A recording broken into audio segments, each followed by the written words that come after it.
Après sa tournée nationale, où il a appelé le peuple gabonais à la repentance, le pasteur Ernest Tomo Zorobabel revient à nouveau sur la sellette pour évoquer, cette fois encore, la situation sociopolitique du pays. Pour le pasteur, le moment est venu pour les hommes d'église de s'impliquer, selon lui, à l'alternance du pays. Aujourd'hui, le chrétien est devenu de plus en plus farouche parce que, au regard de la puissance dominante des loges et de la franc-maçonnerie, jusqu'à transformer les gens en mabouisme spirituel. Parce que je ne sais pas pourquoi on va amener un ministre gabonais français aller embrasser le drapeau français entre nous. C'est quoi cette histoire? Vous voyez bien que ce n'est plus caché. C'est un vampirisme public. C'est une sorcellerie publique. Que dites-vous quand vous êtes assis, les gens qui voient ça? Ils disent quoi? Que c'est Gabon d'abord, ça? C'est le drapeau qu'on nous a appris à l'école primaire, qu'on est tous là, on est là, on soulève le drapeau quand j'étais flic, on est là au garde à vous, on chante unis dans la concorde. Ce n'est pas ça. C'est le drapeau qu'on embrasse publiquement. Autant le dire, le pasteur constate, comme d'autres, pour s'en plaindre, du virage que prend actuellement le Gabon en proie à des mouvements sociaux dans tous les secteurs d'activité résultante d'une crise latente et qui pourrait avoir de sérieuses conséquences sur l'avenir du pays. Il fustige par ailleurs les pratiques qui ont cours dans le pays, pratiques qui appellent au crime, à l'insécurité et à toute autre forme d'inquiétude et de psychose auprès des populations. C'est une honte pour ce pays. C'est une sorcellerie publique. Il n'y a rien à en tirer dedans de patriotisme ou de piété pour notre pays. Sinon c'est la déchéance. Donc, ce n'est pas moi. D'abord, je vais pacter pour... Je vous parle de la lecture de Rigendon. Donc, c'est prophétique, c'est la Bible. Vous ne me voyez pas aller contre mon Dieu. C'est Dieu qui a mis Ali, hein. Parce qu'il a dit, dans le discours de Rigendon, c'était pas Zorobabel Tomo, hein, que voilà ce qui va se passer. Malheureusement, on n'avait pas pu nous comprendre. En appelant les citoyens gabonais à prendre au sérieux la situation de leur pays, le pasteur Tomo entend, au nom de l'Évangile, jouer son rôle de guide qui peut percevoir le danger qui proviendrait, selon lui, de l'entêtement des autorités à ne pas vouloir trouver des solutions aux difficultés que rencontre un peuple qui, depuis plusieurs décennies, ne demande que le minimum vital.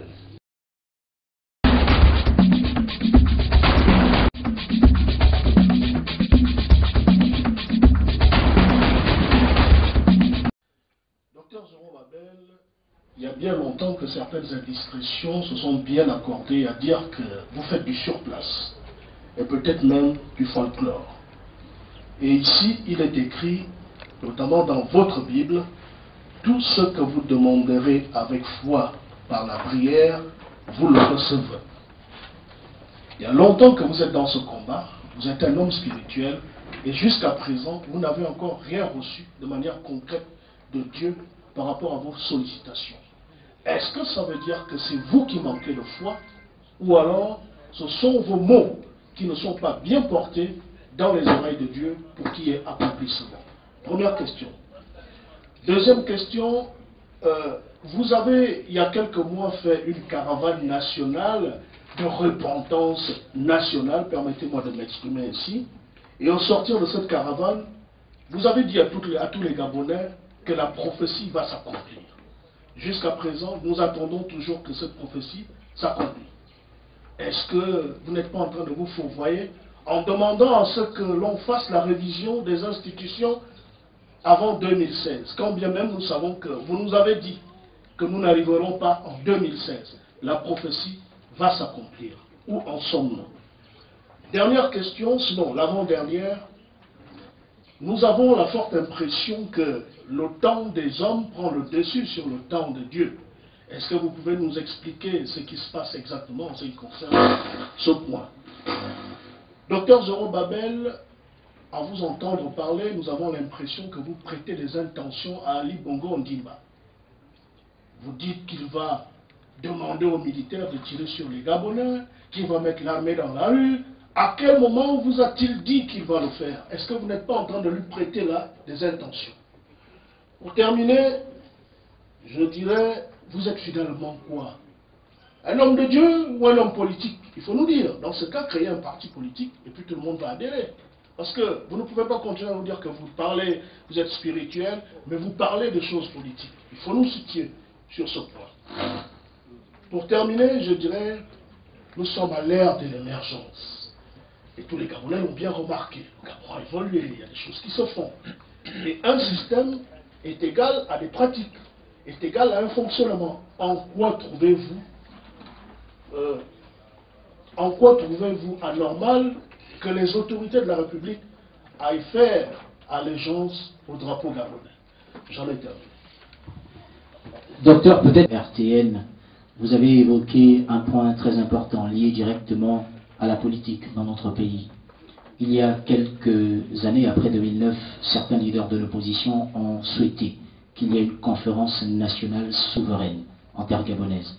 Jusqu'à ce jour, rien n'a pu se faire. Aujourd'hui, vous revenez avec la révision de la Constitution et tout le reste. Est-ce que ce n'est pas une autre balade de plus pour parler de façon claire, nette et précise? Merci. Bien reçu par votre Dieu. Je vais vous dire que Dieu savait que ces prières et ces paroles sont pertinentes, Boris, que celles que vous prononcez. Et c'est pour cela, il est tellement Dieu qu'il a évité que ça soit moi qui ai prophétisé. Ça, c'est pas moi.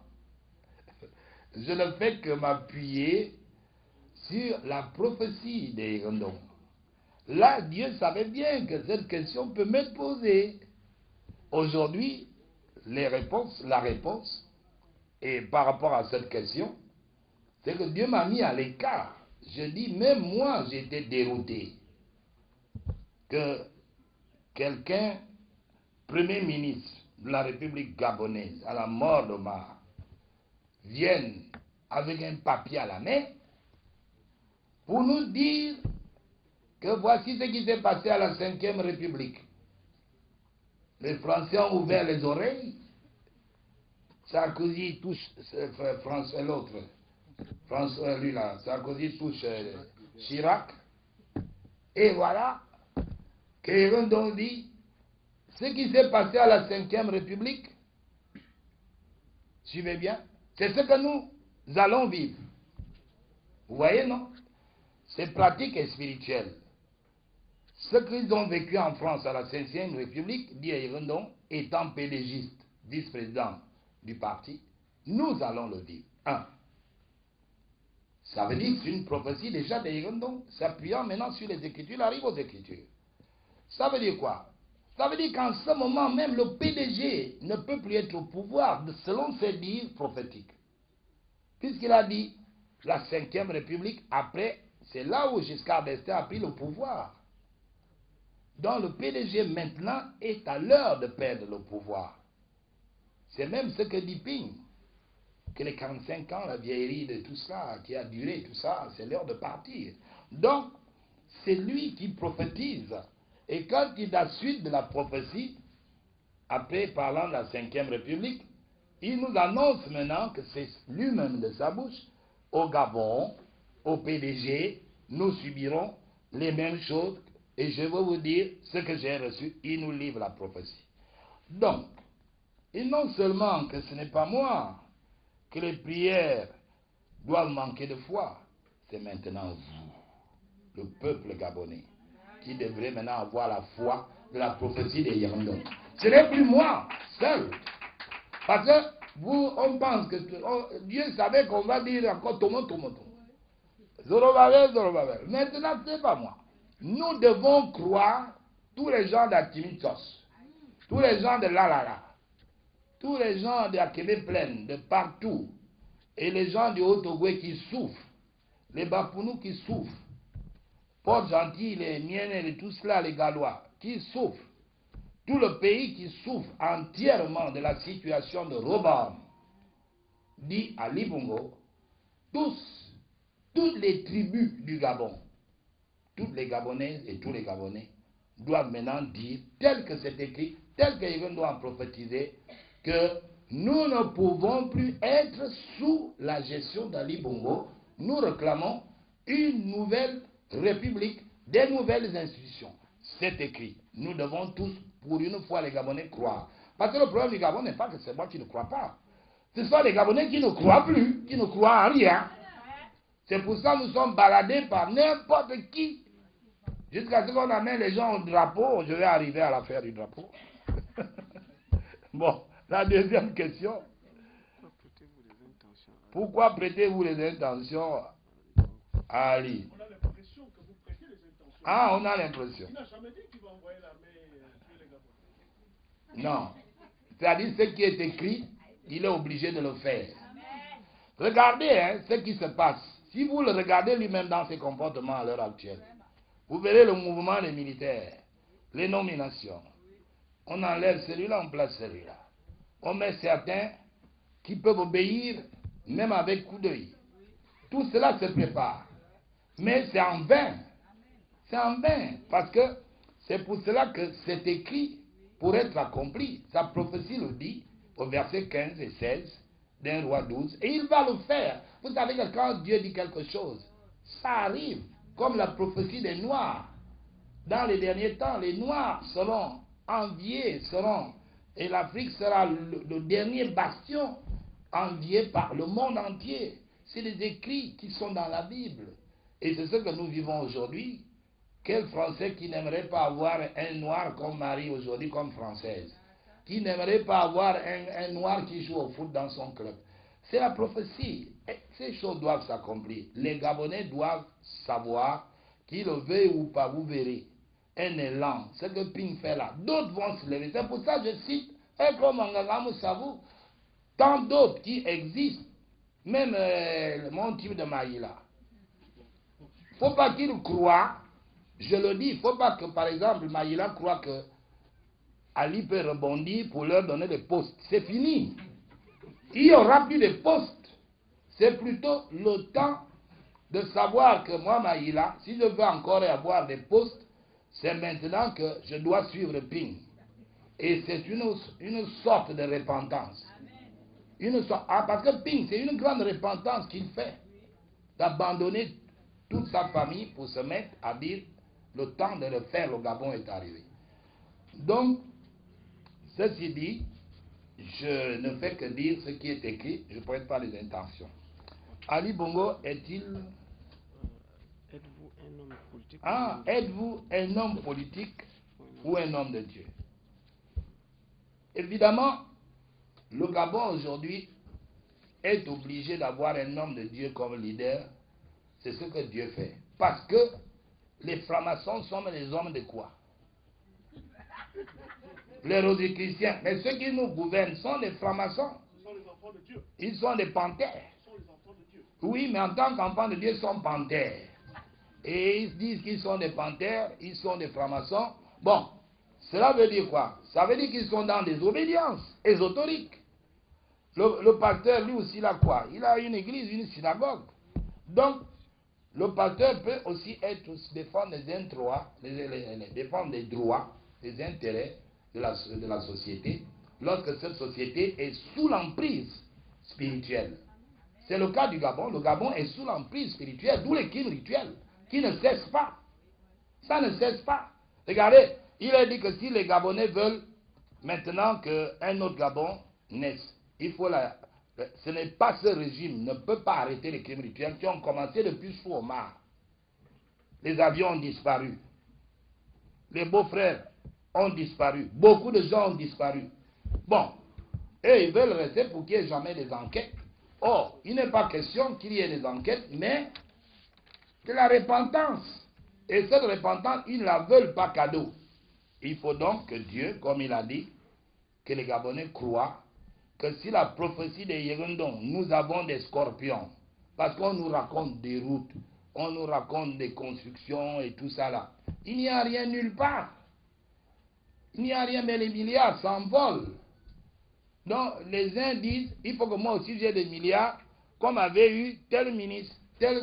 Donc on n'est pas là pour ça. On est là maintenant pour... On ne peut plus aller aux élections à un tour. 2014, c'est 2016. Et c'est d'abord moi qui l'ai écrit. Quand on a fait les locales là, j'ai vu sur les poteaux les candidats qui ont mis Il y avait André Mbobamango, et Yerondo à côté, il a dit qu'André avec lui, et il a mis 2014 sur les panneaux, c'est 2016. C'est là où Dieu a tourné mes regards, il dit, Libyens, c'est l'heure, levez-vous, faites la caravane. Et maintenant, voici la suite. Est-ce que c'est un appel à l'insurrection, docteur? Demander aux Gabonais de se lever, c'est un appel à l'insurrection, c'est une rébellion, une révolution que vous voulez initier? Mais c'est la révolution de Dieu, c'est écrit. Ce n'est pas moi, c'est écrit. La prophétie dit, levez-vous, levez-vous. Le moment de rejeter Roboam est arrivé, tel Erondo a dit, et c'est écrit. Et ce qui veut dire que lui, il se prépare à ne pas lâcher parce qu'il le sait, hein. Il connaît tout ça. Il s'y prépare que ça ne réussisse pas. Mais le peuple aussi doit se préparer à ce que cela réussisse. Mais il n'y aura pas de bain de sang. L'Éternel a parlé, personne ne tirera sur un Gabonais. Et aucun Gabonais ne tirera sur aucun autre. C'est pour cela que je vous ai dit, assurément, c'est ce qui pousse que Dieu m'a poussé à avoir des relations, hein, des lettres à écrire au président français. Qui suis-je moi? Et il me répond. La dernière lettre, ça s'est passé en 10 jours, entre l'aller et la réponse.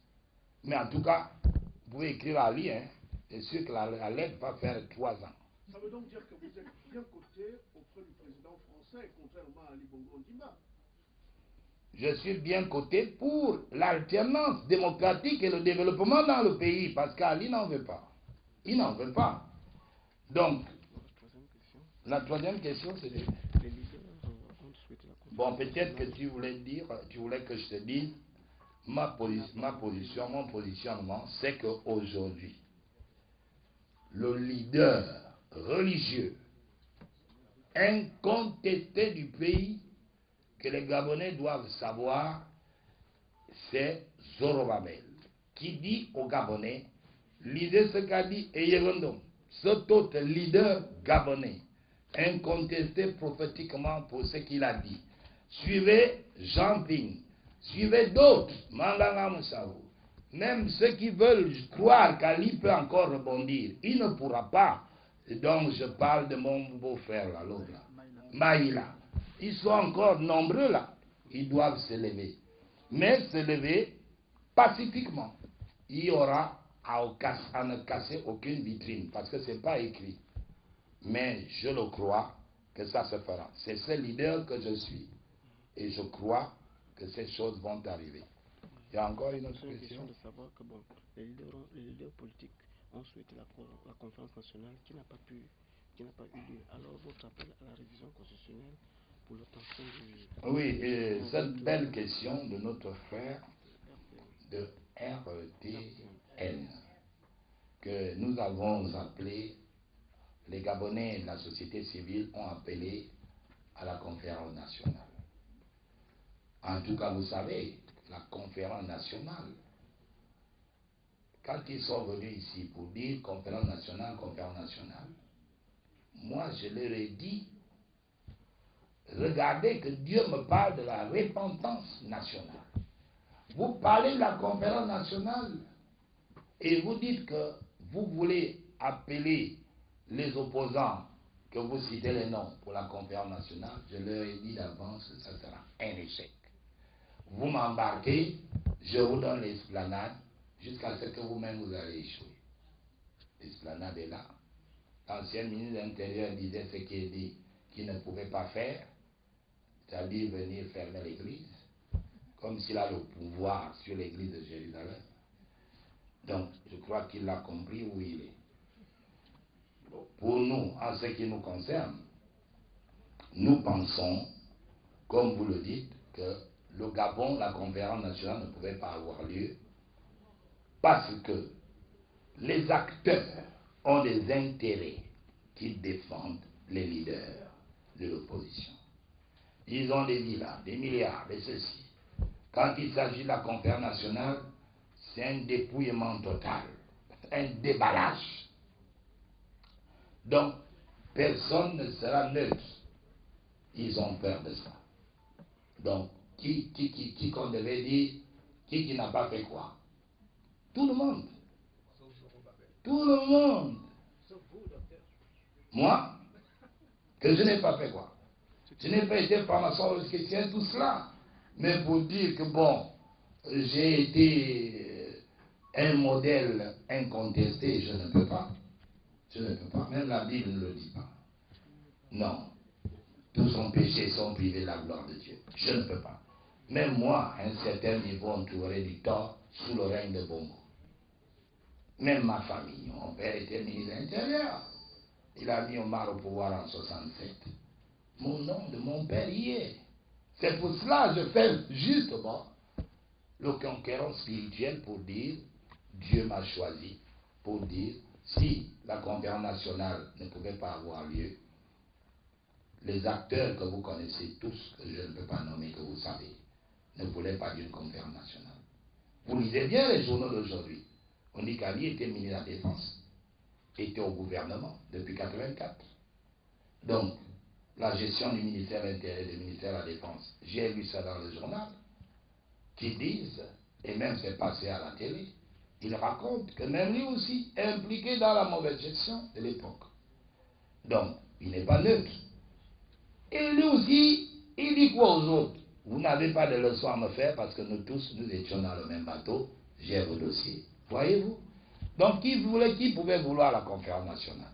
Non, je crois qu'aujourd'hui, sincèrement, RTN, je crois qu'aujourd'hui, ce que nous devons retenir, c'est cet appel prophétique du discours qui est sorti de la bouche de Yérondon. Ce n'est pas sa propre volonté. C'est aujourd'hui ce qui va nous conduire à la révision de tout et à la refondation du pays et également, au moins également, à la repentance nationale. Parce que la repentance, pourquoi? Que tu le veuilles ou pas, ceux qui ne veulent pas quitter les milliards vont les quitter. Parce que ce qui va arriver là, c'est ça.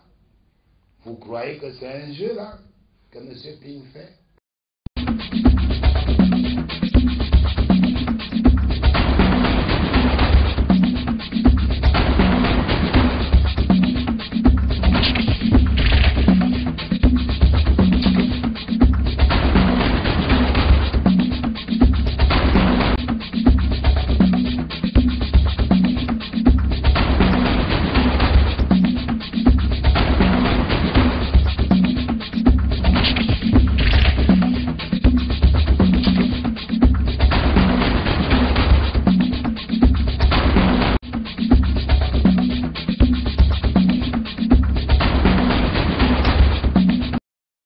Plusieurs habitations visitées par les eaux au quartier Cocotier dans le 2e arrondissement de la commune de Libreville.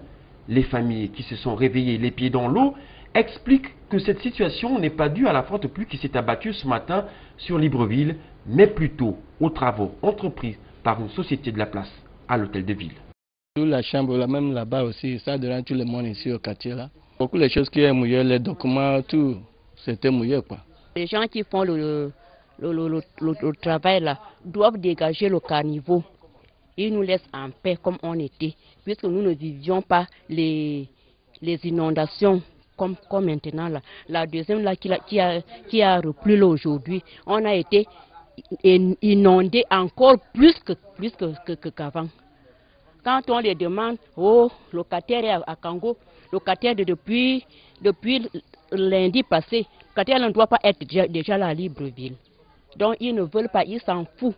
Vraiment, ce qui se passe derrière l'hôtel de ville, nous ne savons pas quoi faire.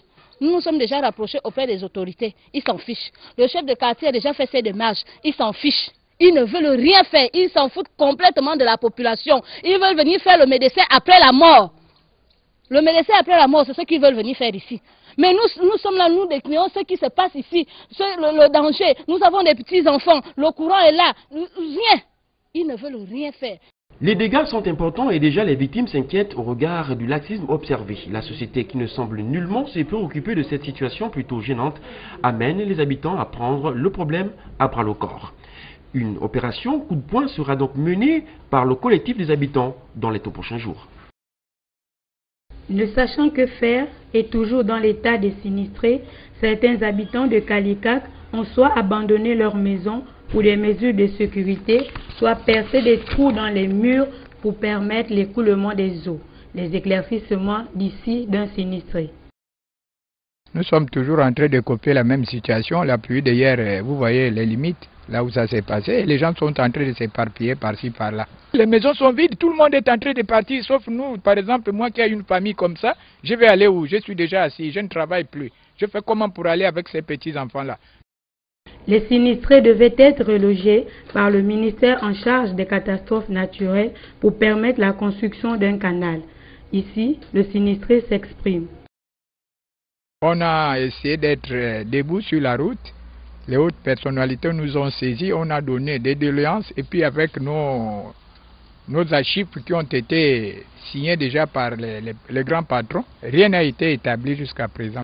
Les habitants de Kalikak se posent la question si le pourrissement de cette situation n'avantage pas le ministère en charge des catastrophes naturelles. Une nuit, les pieds dans l'eau, c'est ce qu'ont vécu plusieurs résidents de la nouvelle cité.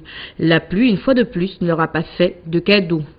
Pratiquement depuis 3h30 du matin, l'eau allait à une vitesse pas possible, vraiment vite, parce que vers 5h, l'eau avait déjà atteint le portail. Et l'eau est partie, là nous sommes à quelle heure? Je crois qu'il doit faire 13h, donc l'eau est partie il y a seulement 1h15. L'eau arrivait jusqu'à la route là où est la grande barrière rose là. Donc tout le secteur était dans l'eau et c'est comme ça depuis pratiquement 8 ans, 10 ans même.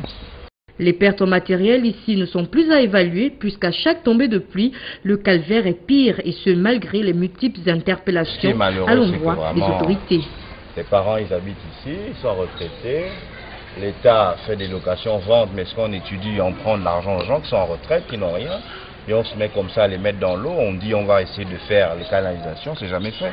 L'État essaie de faire, mais maintenant je crois qu'il est temps de le faire, ce n'est pas tout le temps. Parce qu'ils ne vont pas aller se mettre sur la rue, on ne va pas casser, mais il faut bien qu'ils regardent des choses.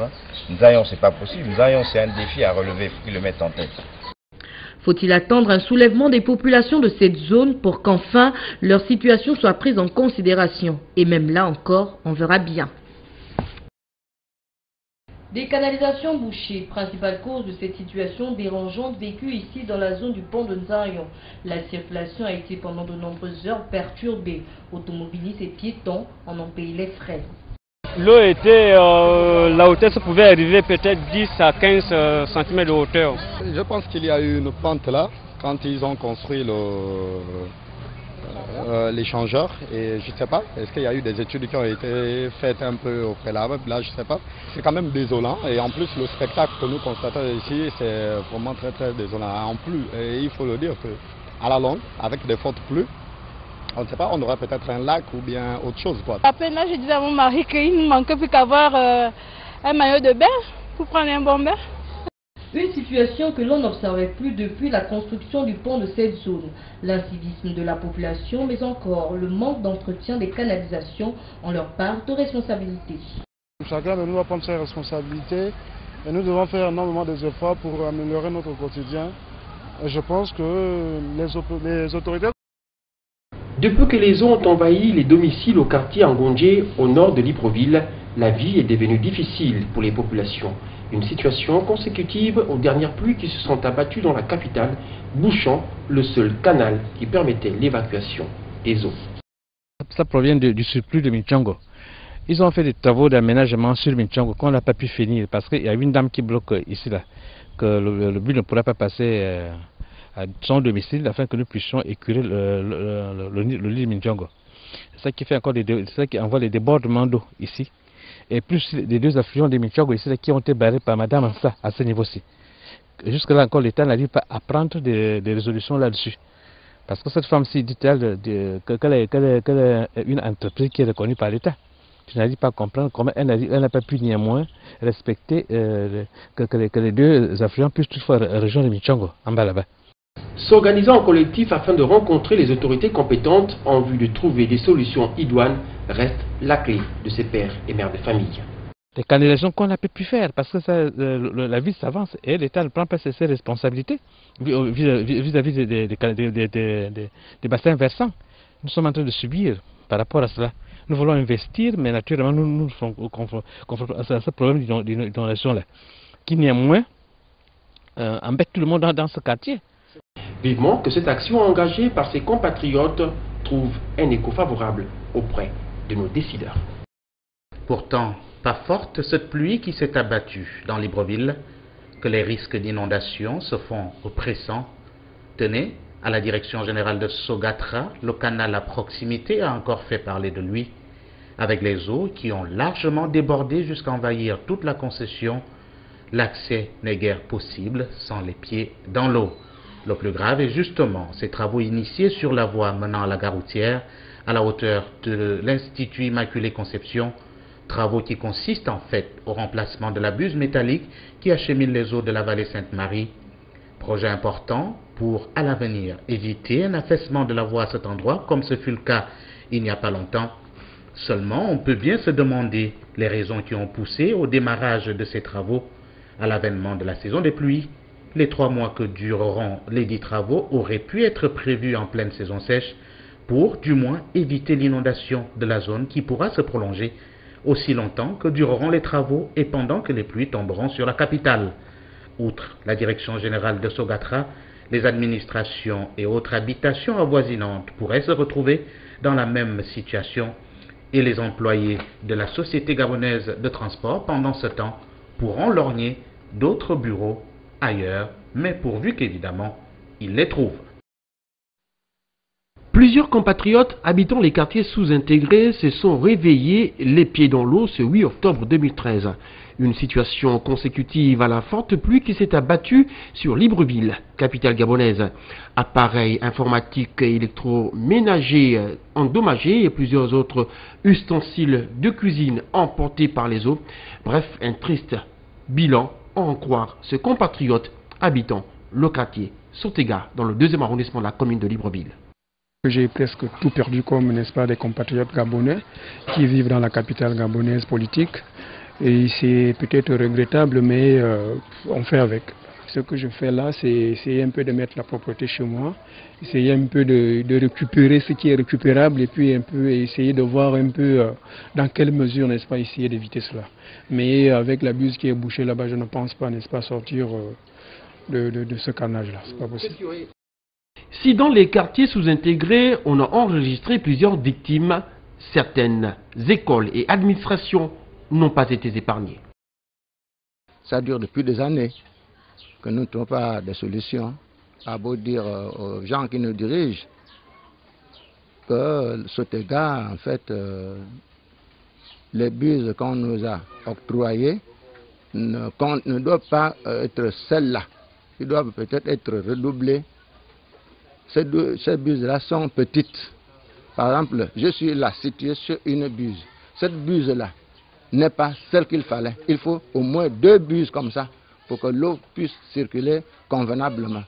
Et je vais encore plus loin pour dire même les travaux qui se font en ce moment au niveau de l'échangeur de Carrefour de Nzangayon. C'est la même chose. Voilà qui vient remettre au goût du jour la problématique liée à l'assainissement des quartiers sous-intégrés de la capitale gabonaise.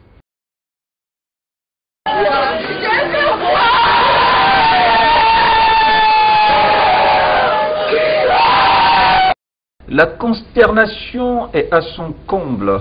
Le silence assourdissant de l'assistance, percé par des cris stridents des victimes, vaut son pesant d'or, façon de traduire par l'attitude que les grandes douleurs sont muettes. Profitant de l'érosion suscitée par la pluie qui s'est abattue ce lundi matin sur Libreville et provoquant le glissement sur près de 2 mètres d'un arbre qui a fini sa course dans la maison sinistrée, d'un mort à 100 états d'âme, frappé toute une famille en plein cœur. Le verdict est sans appel. 3 personnes décédées. Ces propos de l'un des rescapés a été arraché sous état de choc.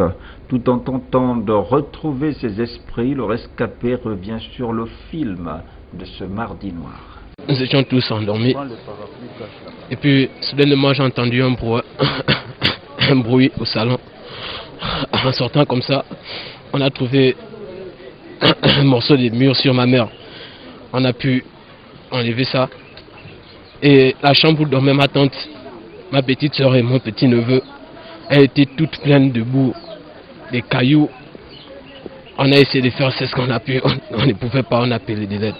Voici qui remet sur la table les difficultés d'accès aux services sociaux de base dont l'habitat décent, les 5000 logements par an, relevant toujours des virtuels, mieux de l'absence de réelle administration en charge de la prévention et des risques de catastrophe, malgré la vacuité d'une direction générale au sein du ministère de l'Intérieur, dépourvue de techniciens et de logistique adaptés et qui paradoxalement bénéficie depuis plusieurs années de lignes budgétaires, de l'argent visiblement distrait sous les décombres de carcasses humaines sans que personne ne se meuve, du moins au sommet de l'État. Casse d'une montagne d'ordures en Nkembo dans le 2e arrondissement par de jeunes riverains. Ces derniers se disent excédés par ces déchets, déferlant jusque dans les domiciles. Ils ont donc décidé de déverser les ordures sur la chaussée pour attirer l'attention des pouvoirs publics. Parce que souvent ils ne font pas son boulot. Quand ils arrivent ici, chaque minuit, ils allaient seulement la saleté qui est sur la route. Et le reste, ils mettent ça en bas. En temps, ici, ils oublient qu'en bas là-bas, il y a des êtres humains qui restent aussi là-bas. La montagne d'ordures, alimentée par les commerçants du marché de Nkembo, serait à l'origine de plusieurs maux. Ici, les cas de maladie se multiplient. Les pluies sont en train d'arriver. Bon, un bon matin, on va se lever, on va trouver des ordures devant nos maisons. Est-ce que ça c'est bon? On a des enfants qui vivent là-bas dans des maisons, il y a des enfants. Moi-même là, j'ai été victime d'une infection à cause de ça. Une fois, j'ai dit au docteur que je reste ici. Il m'a dit c'est la poubelle. Mais ça, c'est pas bien. Ah bon, ça passe à la télévision tous les jours. Madame, nous sommes dépassés. Nous sommes dépassés. On ne sait plus quoi faire. Voilà, regardez vous-même.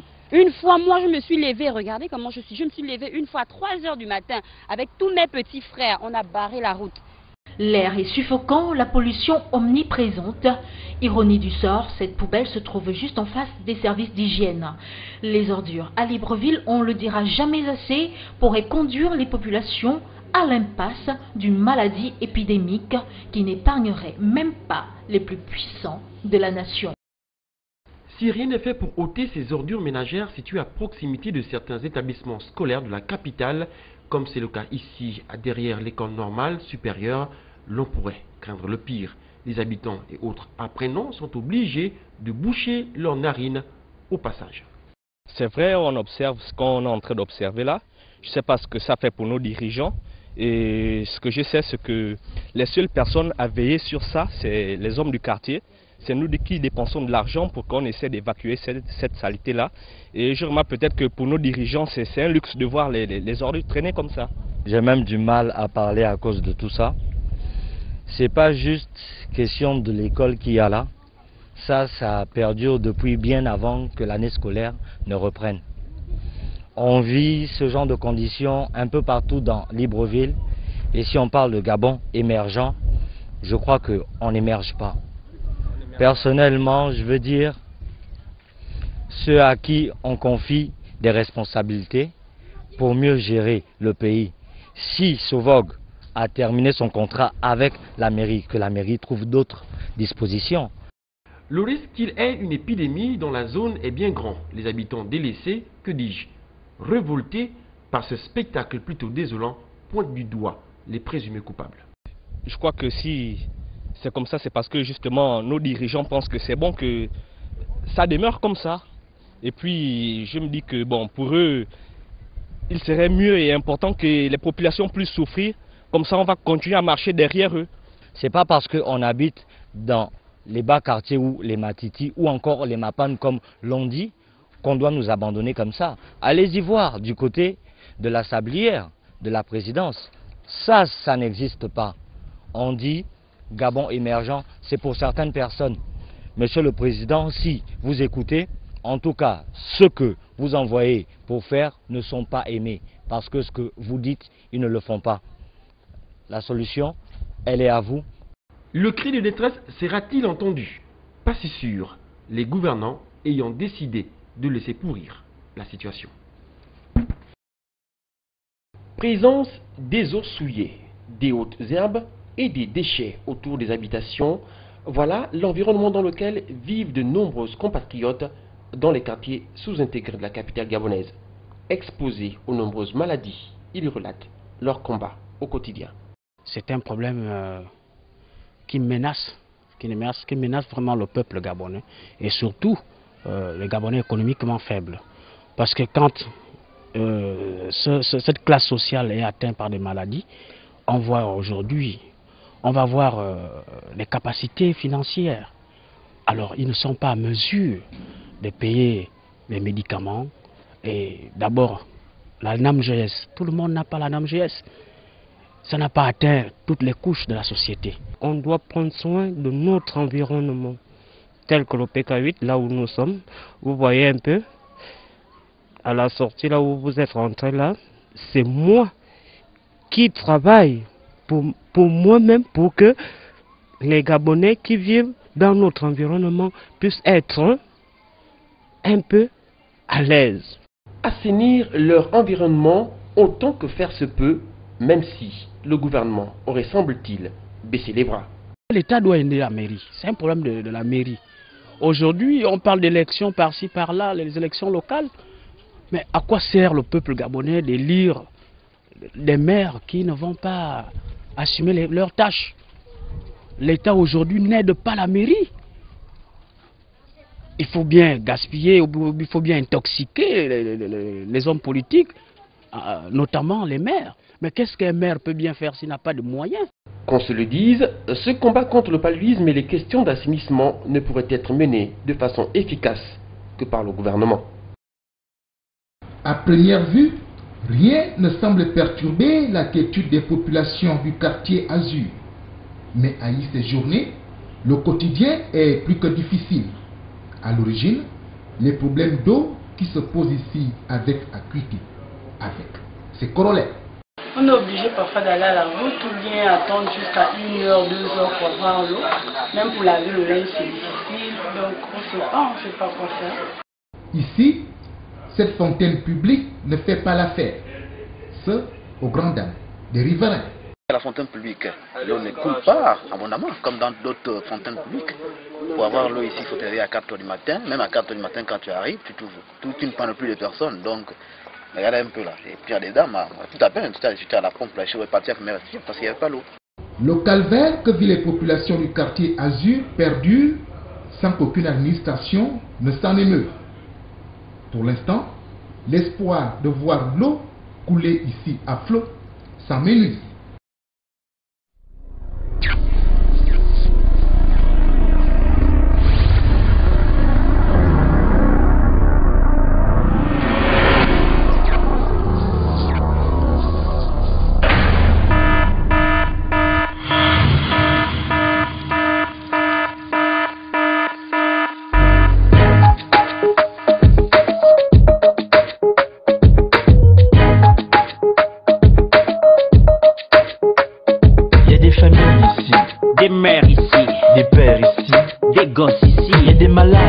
Des indigents ici, des pauvres ici, des Gabonais ici. L'image du pays sombre, les grèves dans tous les sens. Les entreprises ferment, le taux de chômage devient immense. Regarde l'éducation, ça pue, elle est blanche. Les fonctionnaires revendiquent des meilleures conditions. Le gouvernement ne respecte pas la feuille de route. Les populations boudent et vivent dans le doute. On privatise à gauche, on privatise à droite. Bientôt la privatisation des bars et des boîtes. La hausse des prix, de l'autre côté les délestages. Résultat, échec total, regarde les sondages. Y a trop de problèmes, le peuple crie à l'aide. Si ça ne change pas, les gens seront morts. Venez-nous en aide, le pays est sous perfusion. C'est un cri d'alerte, y'a danger de mort à l'horizon. Venez-nous en aide, le pays est sous perfusion. C'est un cri d'alerte, y'a danger de mort à l'horizon. Avant que je ne rappe, écoutez le beat. Écoutons cette musique. Si on avait construit 1000 logements par an, 300 km de route aussi par an, on aurait plus de 12 000 km de route bitumée et 40 000 familles en plus bien logées. Vous pour le manganèse, le bois et le pétrole. Le petit Gabonais profite-t-il de son sous-sol? On nous parle de dette, intérêt extérieur, ok, mais le peuple reste l'intérêt supérieur. Après la conjoncture, la dévaluation, la crise financière, faut freiner les élans suicidaires. On ne peut plus se permettre chaque année le renouvellement des parcs automobiles des ministères.